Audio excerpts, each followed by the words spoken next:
Voulez-vous un réveil? Voulez-vous un réveil? J'ai apporté un message. Ces messages-là que j'apporte, je les ai montés en 2017 pour l'église où j'étais pasteur. Et j'ai tombé malade, donc je les ai gardés. Il y a 5 messages. Voulez-vous un réveil 1? Voulez-vous un réveil 2? Le feu de l'intercession, la prière d'intercession et aussi la colère de Jésus lorsqu'il est entré dans le temple. OK? Là, c'est mon deuxième, le réveil 2. On avait vu dans le premier, si vous vous souvenez, que on avait trouvé le livre. Où? Dans la maison de l'Éternel, dans l'Église, qu'on pourrait dire. Et ça, moi, ça me fait penser, lorsque la parole de Dieu, dans toute sa saine doctrine, dans toute sa pureté, dans toute sa vérité, n'est pas prêchée dans une Église. Ça veut dire que la parole est perdue, le livre est perdu dans l'Église. Et ça, c'est triste. Et ils ont trouvé le livre dans l'Église. Et là, Esdras s'arrachait la barbe, s'arrachait les cheveux, ça pleurait pour retourner à la parole de Dieu. Et ça avait créé un grand réveil. Aujourd'hui, c'est un peu la suite. Je vais regarder qu'est-ce que ça fait. Non, je ne sais pas. Ah oui, ça va aller bien. Fait que là, vous n'avez pas le droit de tricher. La plupart des gens, et je m'inclus, la plupart des gens croient souvent, tu vas dire non, non, non, moi je vais dire oui, oui, oui, qu'on peut s'en sortir sans le Seigneur. Et les gens organisent leur vie, ils organisent leur journée, ils organisent leur semaine, et ils n'ont pas vraiment consulté Dieu. Et on se retrouve les pieds dans les plats. On se retrouve, je vais vous donner juste un exemple. J'avais mis ma maison à vendre, OK? Puis je n'étais pas capable, je disais à Dieu, j'entends pas ta voix, donc c'est en avançant que je vais le voir. En avançant, puis je la mets à vendre, ça m'a coûté 500 pièces cette histoire-là, là, parce qu'il a fallu que je paye quand même les frais de tout ce qu'ils ont organisé pour la vente de la maison. Mais là, je me suis mis vraiment, vraiment en écoute. Seigneur, Seigneur, je n'avais plus la paix. Et ça a été clair, arrête tout ça. Aussitôt que j'ai écrit un Remax pour dire d'arrêter tout ça, c'est comme si on m'avait enlevé 200 livres de sur les épaules. La grosse paix. Écoutons la voix de l'Esprit Saint.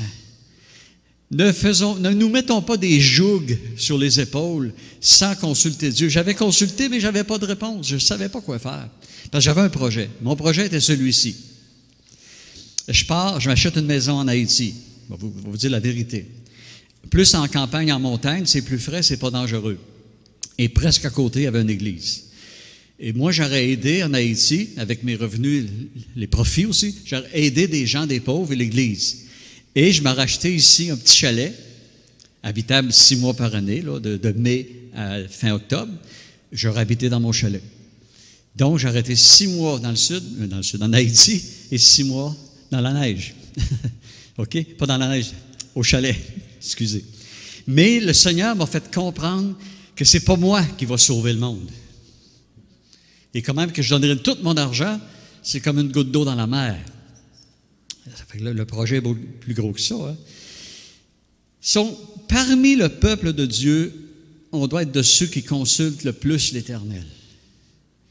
Le plus l'Éternel dans tous les projets, dans toutes les décisions, dans tout ce qu'on traverse. Donc, la parole de Dieu, Dieu lui-même, doit être au commencement. La Genèse commence par comment? Au commencement, Dieu créa le ciel et la terre. Au commencement, la terre est informe et vide de tout ça. Et l'évangile de Jean commence comment? Au commencement, Dieu. Au commencement était la parole était Dieu. Comme chrétien, la première personne à consulter en toute situation, c'est le Seigneur. Il ne doit jamais être le plan B. Il veut le plan A. Dans Jean 15,5, ça dit « Sans moi, vous ne pouvez rien faire. » Et beaucoup, on l'oublie. On se lance, on fait plein d'affaires, mais il faut consulter. On voit les rois, les bons rois, mettons David qui dit à Dieu « Monterai-je contre les Philistins? » Il attend la réponse. Puis beaucoup n'ont pas consulté Dieu dans les rois, ils ont monté contre des armées, puis se sont fait battre. Donc, il faut vraiment consulter Dieu dans tous nos combats. Comme enfants de Dieu, nous devrions prendre bien vite conscience de notre faiblesse et de toutes nos incapacités. Tu vas dire, quel rapport avec un réveil? Vous allez le voir. se rendre compte de nos péchés, les confesser, réaliser la sainteté de Dieu, sentir notre grand besoin de Dieu, du pardon en Jésus-Christ, sentir dans notre cœur, dans notre âme qu'il y a des... Je ne sais pas comment l'exprimer. Si tu commences à sentir dans ton âme, dans ton corps, dans ton esprit des soupirs, il y a quelque chose que... On dirait que tu voudrais que ça change. Mais si tu vis cela, il y a un réveil qui débute en toi. Mais si tu es indifférent, tu vas à l'église comme autrefois on allait à la messe, tu vas à l'église pour écouter de la musique ou voir un show, tu ne vis pas un réveil, tu es dans la glace. Et c'est là qu'il faut commencer à se rendre compte. Esdras. Bon, j'espère qu'on va réussir, là. Oui. Esdras 9, 6, 7 et 15. Et je dis, mon Dieu, je suis dans la confusion et j'ai honte, ô mon Dieu, de lever ma face vers toi, car nos iniquités se sont multipliées par-dessus nos têtes. Nos fautes ont atteint jusqu'aux cieux. Depuis les jours de nos pères, nous avons été grandement coupables jusqu'à ce jour. Et à cause de nos iniquités, nous avons été livrés, nous, nos rois, nos sacrificateurs aux mains des rois étrangers, à l'épée, à la captivité, au pillage, à la honte qui couvre aujourd'hui notre visage. Éternel, Dieu d'Israël, tu es juste, car nous sommes aujourd'hui un reste de réchappés. Nous voici devant toi comme des coupables, et nous ne saurions ainsi subsister devant ta face. Lui qui parle, là, on pourrait dire que c'est un saint homme, là. Il s'associe avec le péché du peuple. Le péché on pourrait dire des chrétiens d'autrefois, des craignants Dieu, du peuple juif. Souvenez-vous que c'est lui, Esdras, qui a retrouvé le livre, qui l'a remis en place. OK? Jamais, dans toute l'histoire de l'Église, il n'y a eu de réveil sans la soif de la parole. As-tu la soif de la parole? Si tu n'as pas la soif de la parole, mets-toi à genoux, puis dis à Dieu, crée en moi la soif de ta parole. Ça, c'est le premier point. Sans la prière suppliante, une prière souffrante, une prière récurrente, une prière qui revient toujours. Seigneur, et tu pries. Tu as soif du livre, tu as la prière, et c'est suivi par la confession des péchés. Tous les hommes de Dieu, les femmes de Dieu, jeunes hommes, jeunes filles, peu importe, qui ont vécu des gros réveils, ont vécu la soif du livre, la prière et la confession de leur état, de leur péché. Aujourd'hui, ce n'est pas vraiment la mode. Ça fonctionne. Cet homme, Martin Luther, ne pas mêlé avec Luther aux États-Unis, là, qui a été assassiné pour le peuple noir, là, qui a défendu. C'est l'homme de réveil dans les années 1400 à 1546. Sa femme disait de lui que les prières de son mari ressemblaient parfois aux demandes insistantes, de son petit garçon, Anshon, qui avait confiance en la bonté de son père. Parfois aussi, c'était comme une lutte d'un géant dans les affres du combat. Cet homme-là avait une vie de prière. Moi, je n'ai pas d'enfants, mais j'ai travaillé beaucoup avec les enfants toute ma vie. Quand ils veulent quelque chose, ils veulent-tu ou bien ils ne veulent pas? Et c'est ça qu'il compare. Sa femme a dit, il était comme ça, lui. Il demandait des choses à Dieu, puis il insistait, il tirait après sa robe. Hein, les mamans, l'enfant qui veut. Et puis c'était comme un combat d'un géant dans les affres du combat. Des prières. Elle dit de lui, sa lecture de la parole. Au cours des méditations sur les Écritures, il oubliait souvent de manger. Alors qu'il écrivait son commentaire du psaume 23, écoutez bien ça, il resta 3 jours enfermé dans sa chambre avec du pain et du sel comme seule nourriture. Lorsque sa femme ouvrit la porte par un serrurier, ils le trouvèrent en train d'écrire, plongé dans ses pensées et complètement étranger à tout ce qui se passait autour de lui. Est-ce qu'on n'est pas comme ça? On prie. Hop, oui, non, tu ne me déranges pas. Non, c'est beau. OK, salut. Oh Seigneur, notre Dieu. Oh. Fermez vos cellulaires quand vous passez du temps avec Dieu. Je vais être cru. Tu fais l'amour avec ta femme, puis ça va bien. Puis ton cellulaire est sur la table de nuit. Puis tu réponds, « Hey! » Il y a de quoi qui ne va pas dans le ciboulot ou ailleurs. Mais comprenez-vous, tu es en relation avec Dieu, tu attends le téléphone, tu attends le messenger, tu attends tout ça, là. Il dit, cet homme, « Ne vous laissez convaincre par personne d'abandonner la parole de Dieu sous aucun prétexte. Si vous vous en écartez un instant, vous êtes en danger. Tout peut être perdu. On pourra vous entraîner n'importe où. Si vous restez fidèle aux Écritures, vous serez victorieux. » Luther. Si vous ne lisez pas la parole, que ce soit Pasteur Luc, que ce soit moi, ou maintenant on va entendre Fernando, et des invités qui viennent prêcher, on peut vous emmener n'importe où. Mais le véritable, il va discerner. Parce qu'il y a la parole en lui. Il y a peut-être des gens ici que le mot réveil, vous ne comprenez pas ce qu'on veut dire. Ça se peut, ça, là. Premièrement, pour vivre un réveil, la façon qu'on parle, il faut appartenir à Jésus-Christ. Il faut que la personne ait demandé pardon pour ses péchés à Dieu, reconnu que Jésus-Christ est le seul moyen de salut pour son âme. Ce n'est pas ce qu'on fait nous, c'est ce qu'il a fait lui qui nous sauve. Mais avec les années, on se refroidit, puis on devient mondain, puis on oublie un peu, on lit moins, prie moins, loue moins, et puis c'est ça. Là, on a besoin d'être réveillé, de revenir à notre premier amour dans Apocalypse, chapitre 2. Ce que j'ai contre toi à l'Église d'Éphèse, c'est que tu as abandonné ton premier amour. Un réveil, c'est comme un couple qui est froidi. Puis tout à coup, je ne sais pas ce qui se passe, ils reviennent à leur premier amour. Ça, c'est un réveil dans le couple. Bien, un réveil dans l'Église, c'est un réveil, tu retombes en amour avec Dieu, avec son Fils Jésus-Christ.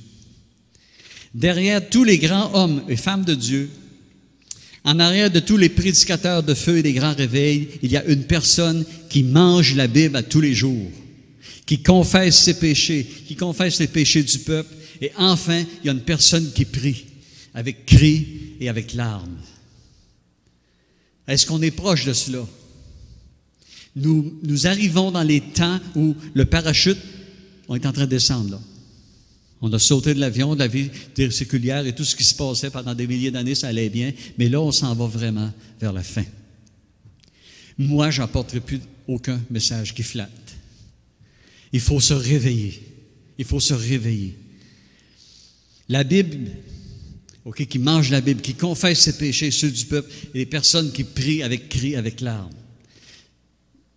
Regardez bien. Tout le monde connaît ce verset-là.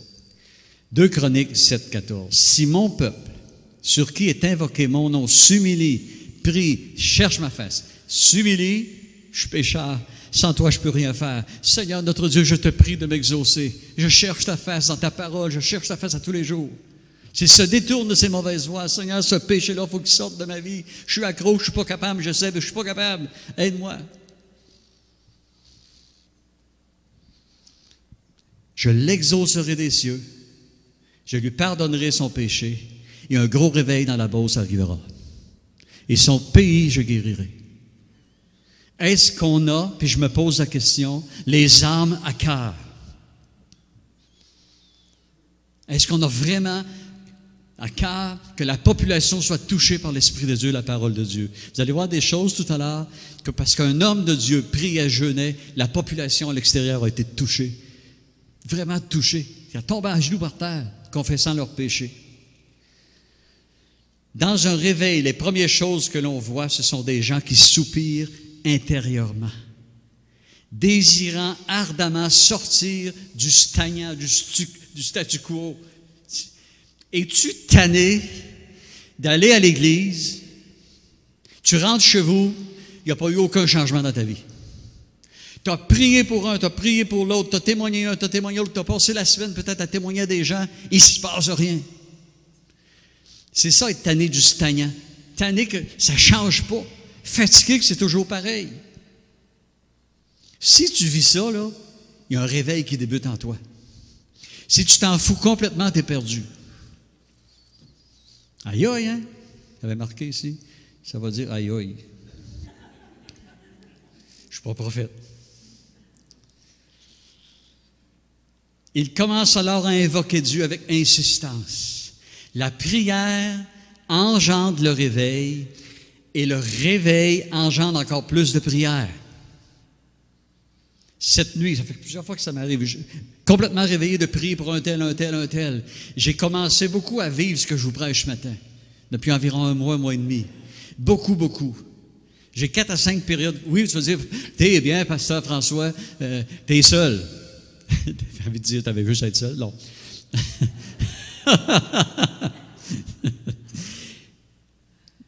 Mais passez du temps avec Dieu.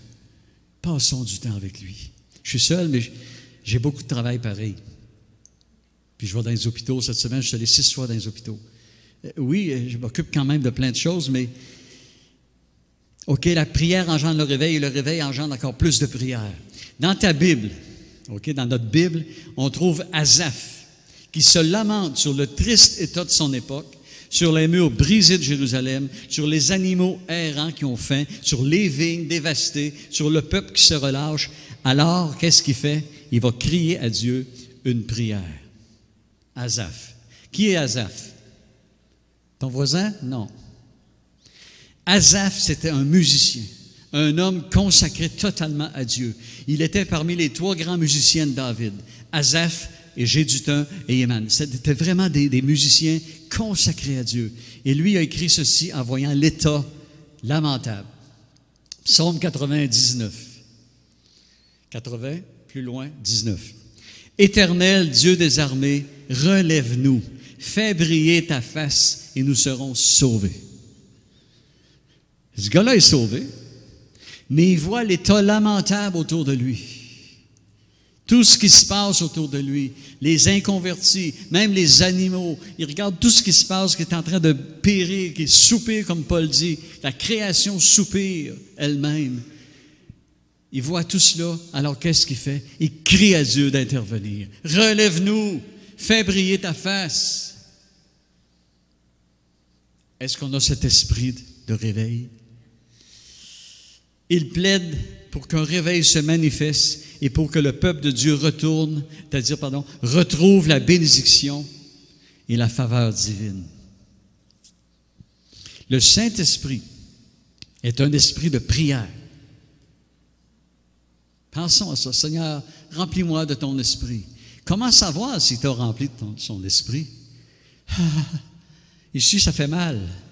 Ça intercède, ça prie, ça crie par des soupirs inexprimables. Ça, c'est être rempli de l'esprit. Ce n'est que lorsque nous sommes remplis de l'esprit que nous ressentons notre besoin de Dieu dans tous les domaines de notre vie. Plus tu vas être rempli de l'esprit, plus tu vas dire, Seigneur, remplis-moi, plus il va dire, vide-toi de toi. Tu ne peux pas mettre de l'eau chaude dans un contenant d'eau froide. Enlève l'eau froide, mets de l'eau chaude. Donc, il va nous vider. L'intercession, la prière et même un cri vers Dieu peuvent monter soudainement de notre cœur, de notre bouche, et ça, peu importe où nous sommes.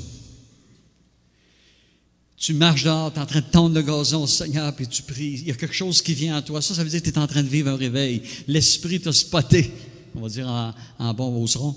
Il t'a spoté, il a mis les regards sur toi, puis il y a une intercession qui monte. Tu es en train de cuisiner, ça fait la même chose. Tu es en train de faire le lavage, ça fait la même chose. Tu es en auto sur la route, Seigneur, tu te rends compte, moi, je suis en train de prier. L'Esprit cherche. Je cherche un homme qui se tienne à la brèche et qui intercède pour le pays, et je n'en trouve pas. Isaïe a crié, me voici, envoie-moi. Si tu oses dire, me voici, envoie-moi, attends-toi à souffrir. Pas souffrir des coups de couteau et des maringouins qui te piquent. À souffrir en dedans, parce que des privations. Je me souviens, j'écoute pas le hockey, mais j'écoute toujours les séries à chaque année. Bon, moi, j'étais nordique, donc je vais prendre canadien. J'ai pas écouté les 2 dernières. Parce que c'est comme Dieu m'a dit, m'aimes-tu assez pour pas y aller l'écouter, là? Puis passer du temps en prière. OK. OK, OK.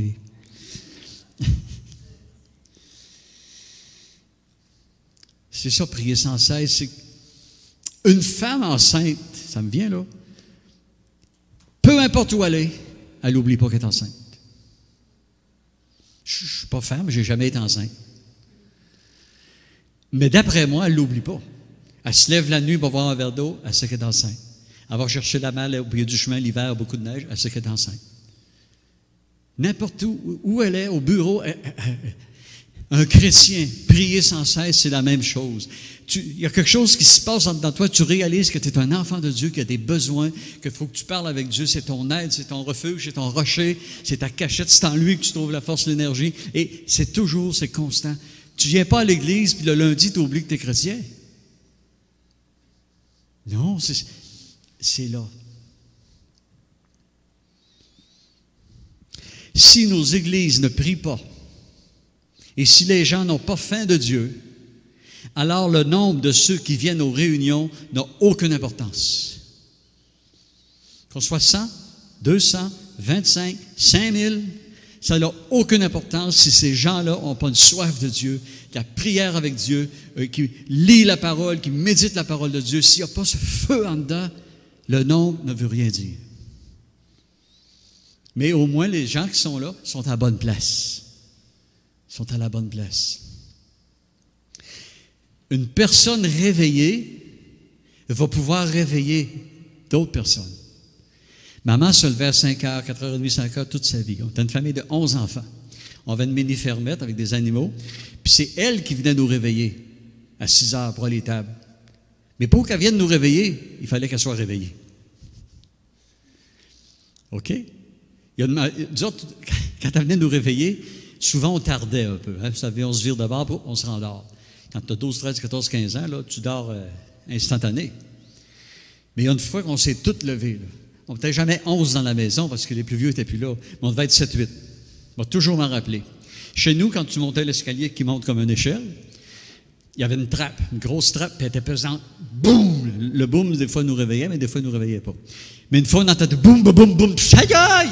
Ma mère a déboulé l'escalier sur le dos. Ça a pris quelques secondes, on était tous dans l'eau de l'escalier. Elle dit, faut-il que je me fasse mal pour que vous vous leviez? Merci Seigneur, elle a eu un petit peu mal à quelque part, mais ça a passé. Un grand auditoire n'impressionne pas Dieu. Ce qui impressionne Dieu, c'est un cœur embrasé pour lui. C'est un cœur en amour. Tu sors avec Joséphine. Josaphat rencontre Joséphine. Il arrive avec sa grosse Cadillac. Mais il s'occupe presque pas d'elle. Il n'a jamais manifesté d'amour. Puis il l'envoie un petit peu promener. Puis il est bête un peu avec elle. Puis est-ce qu'elle va être impressionnée par sa Cadillac? C'est la même chose. C'est la même chose. Dieu n'est pas impressionné par tout ce qui peut... Les milliers de personnes, puis les beaux bancs, puis tout ça. Il est impressionné par un cœur embrasé pour lui. Pouvons-nous imaginer ceci? Là, j'ai laissé aller ma plume. Les anges dirent ceci. Imaginons.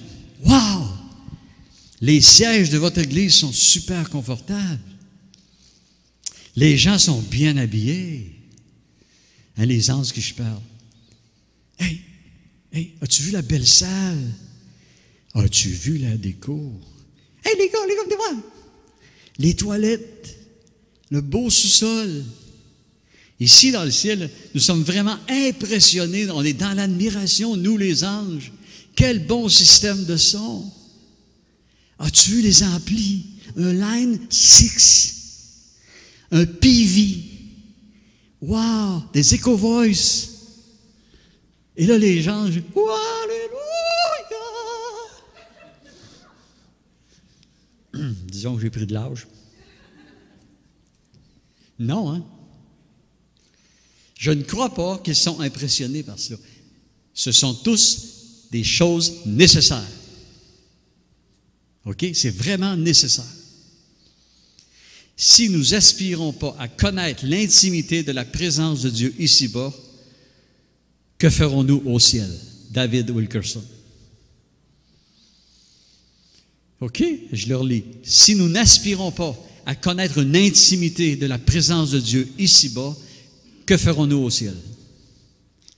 Aspires-tu à une intimité avec Dieu? David était assoiffé de Dieu. Il a dit ceci. Mon cœur dit de ta part, psaume 27, 8, 9, cherchez ma face. OK?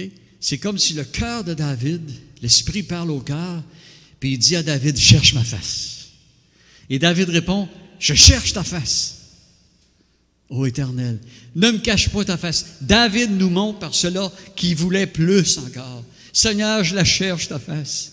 Mais j'ai tellement besoin de plus de toi, j'ai tellement besoin de plus de ta présence, de te ressentir. Je veux ton conseil, je veux ta direction, j'ai besoin de toi, je veux ta joie dans mon cœur, la joie du Seigneur qui fait notre force. J'ai besoin de toi. Et David criait à l'Éternel. David était en réveil. Et c'est ça un réveil. Tu n'es jamais satisfait vraiment de goûter la présence de Dieu. Je ne sais pas comment expliquer ça, c'est que tu en veux plus.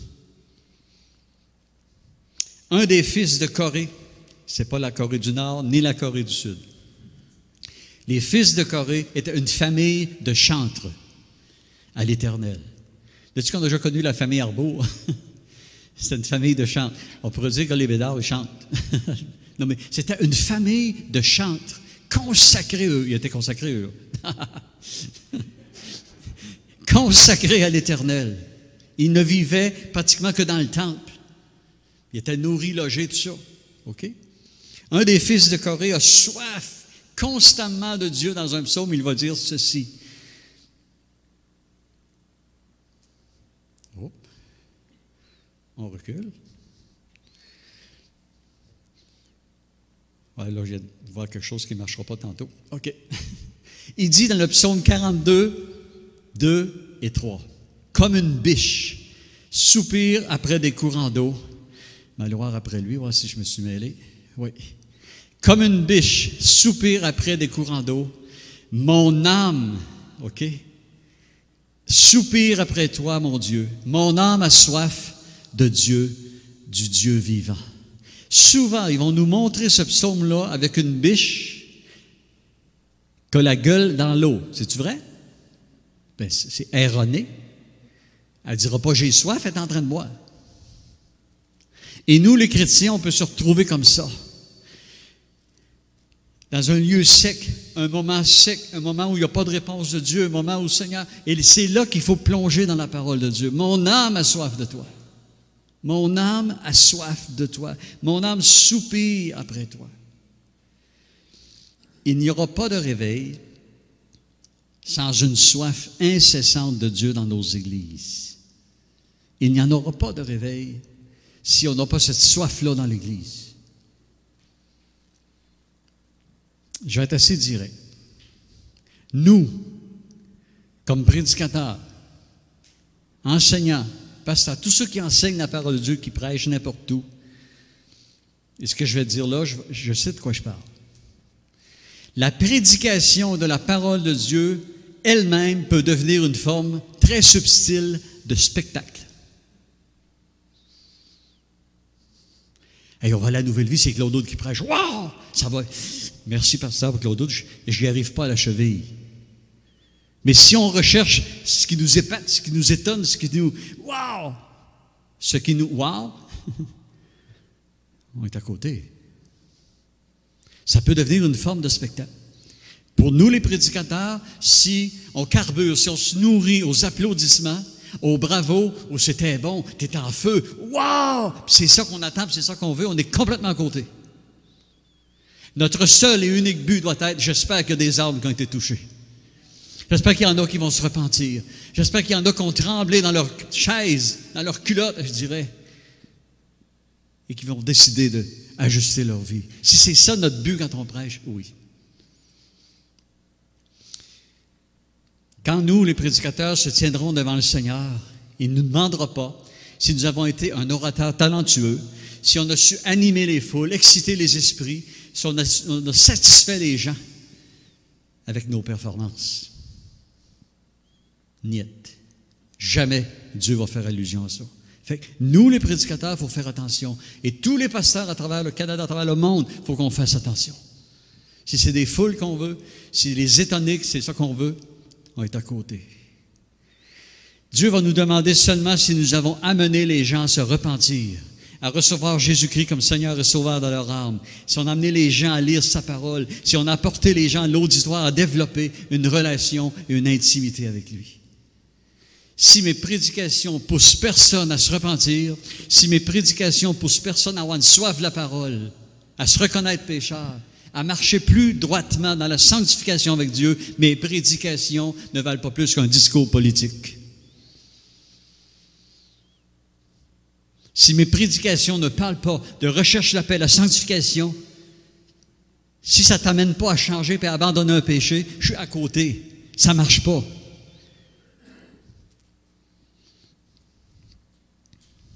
Tous nos talents d'orateurs, de prédicateurs n'auront et n'ont aucune impression sur Dieu. Je vais reculer parce que je n'ai pas mis les diapositives à la bonne place. Jonathan Edwards. Les vieux pasteurs comme moi et Roger, on le connaît. Né le 5 octobre 1703 à Windsor, à East Windsor, Connecticut. Et mort le 22 mars 1758 à Princeton, au New Jersey, fut pasteur théologien américain et un grand missionnaire auprès des Amérindiens. OK? John Nathan Edwards lisait ses sermons lentement et avec peine. Et ce que je vais vous emmener là, c'est pour vous prouver que la façon de prêcher ne change rien. L'Esprit de Dieu n'agit pas sur la façon que tu prêches, puis que tu goûtes, puis que tu viens rouge, puis tu... Non. L'onction se manifeste sur ta vie avec Dieu.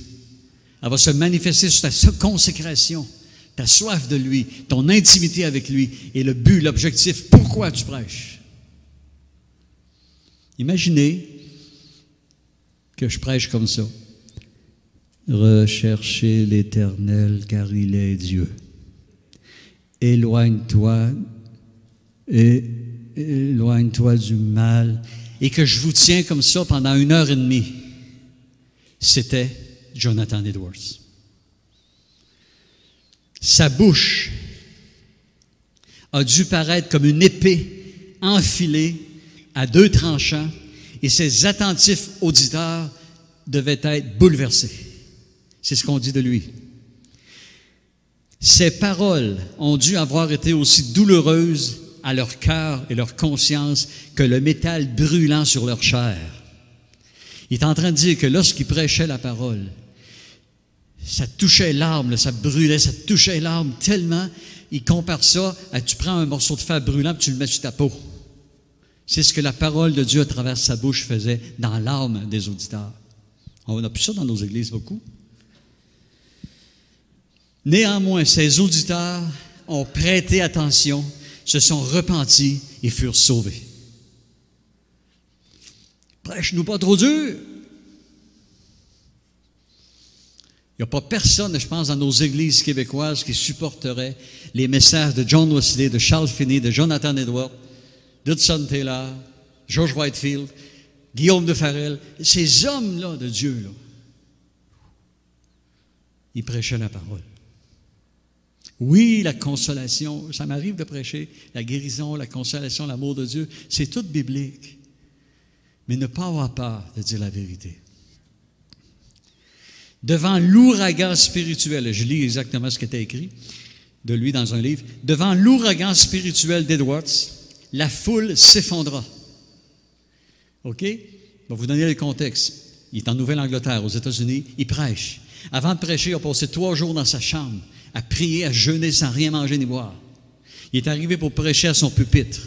Pendant qu'il prêchait à son pupitre, les gens dans la rue se demandaient qu'est-ce qui leur arrivait.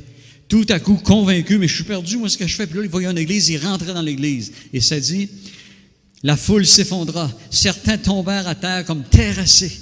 D'autres, la tête courbée, s'accrochaient aux colonnes de l'église comme s'ils craignaient de tomber dans les abyssales profondeurs de l'enfer. Ça, c'est une prêche qui parle. Quelque chose, hein? La prédication, excusez.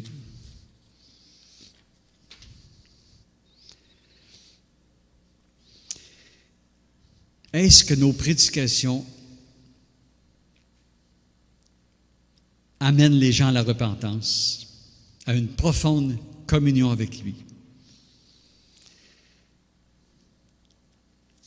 Écoutons la parole qui sort de la bouche d'un prédicateur et ne nous attachons pas seulement à son style, parce que ce n'est pas un show. Il ne sert à rien pour nous, les prédicateurs, c'est lui qui a écrit ça, là, d'essayer d'animer les foules et de les satisfaire. Il faut qu'on amène les foules, par la puissance de l'Esprit, à craindre Dieu davantage. J'étais béni quand je suis arrivé ici, en janvier 2019, parce que la vérité est prêchée. La vérité est prêchée. Pasteur Luc, il est à Mégantic ce matin. Mais lui, il ne sait pas, mais des fois, il emmenait des messages, et c'est ce que j'avais eu comme peut-être faiblesse ou tentation dans la semaine. Et ça me squeezait. OK, Seigneur, c'est bon, mais il faut le mettre en pratique. Confesser leurs péchés, c'est ça la prédication. Il faut que ça amène les gens à confesser leurs péchés, les abandonner, développer une relation intime avec lui par la lecture de la parole, par la prière profonde et constante. C'est ce que la prédication de la parole doit faire. Quand la majorité des gens dans nos églises auront saisi l'importance de cela, on va fermer nos cellulaires. Quand on va avoir saisi cela, là, un réveil va débuter dans l'Église. Un réveil va débuter dans l'Église. Un réveil ne débute pas par les éclats de rire, des cris, des danses. Il se termine par cela. OK? Un réveil n'est pas super bon, un super bon groupe, une super de bonne prêche. C'est pas ça un réveil. Un réveil n'est pas une grande foule dans l'Église, non. Un réveil commence par des pleurs sur notre état. Par une confession et un abandon de nos péchés. Il y a un proverbe qui dit « Celui qui cache ses transgressions ne prospère point ». Il ne parle pas de finances. Il n'avance pas. Il est stagnant. Il est toujours le même chrétien. Tu le vois dans 10 ans, il est pareil. S'il était chialeux, il est encore plus chialeux. S'il était bougonneux, il bougonne encore plus. S'il est critiqueux après la prêche, après l'Église, après le son, il l'est encore. Pas de changement.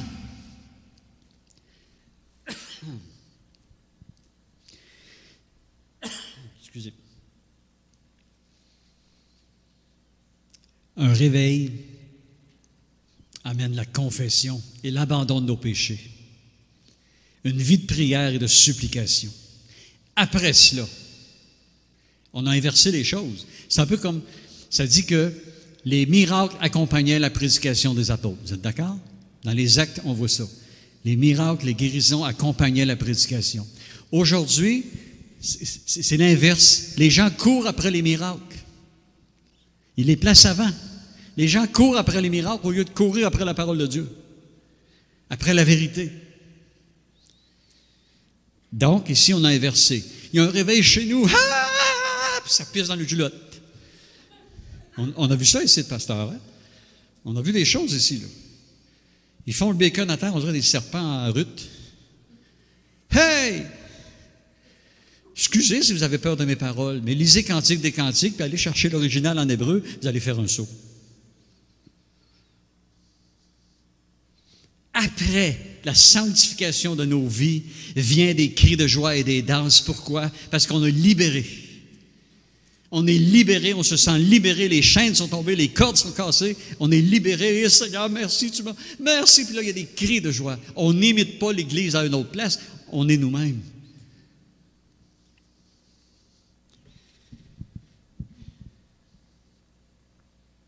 Jésus a renversé les tables. Vous êtes d'accord avec moi? Et les gens dans le temple, ils étaient ceux qui l'avaient, la patente. Et on l'a le réveil, il rentre de l'argent ici. On l'a le réveil. C'est plein de monde, ça arrive. La Galilée, la Judée au complet vient ici. La Samarie, ça vient de loin partout. Wow! Quel réveil! On va la passer, elle, je m'étais trompé.